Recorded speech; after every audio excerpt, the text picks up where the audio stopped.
இந்த காலகட்டத்தில், இந்த 2 மாத காலகட்டத்தில் யாரெல்லாம் மனதார அவ்வப்போது ஹனுமானை நினைத்து காராய வண்ண மணிவண்ண கண்ண கனசங்கு சக்கரதரணீர் சீராய தூய மலர்வாய நேய ஸ்ரீராம ராமயனவே தாராய வாழ்வு தரு நெஞ்சு சூழ்க தாமோதராய நமவோம் நாராயணாய நம வாமனாய நம கேசவாய நமவே என்று ஹனுமானை வேண்டி வணங்கி, ராமனை வேண்டி வணங்கி, ஸ்ரீராம் ஜெயராம் ஜெய ஜெயராம் என்றெல்லாம் சொல்லி, கார கார கார கார கார ஊழி காவலன் போற போற போற போற போரில் நின்ற புண்ணியன்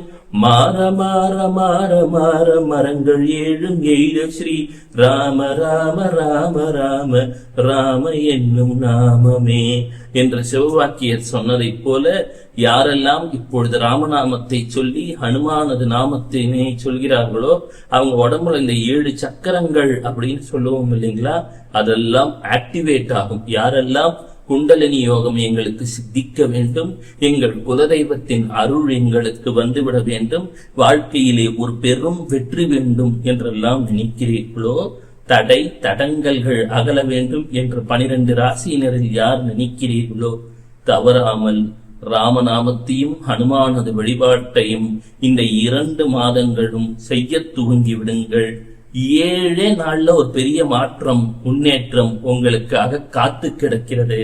ஆம், இதை கேட்டுக்கொண்டிருக்கிறீர்கள். இனி உலகம் உங்களை பார்த்து கொண்டிருக்க போகிறது. நல்ல நேரம் வந்துவிட்டது. சிவ சிவ.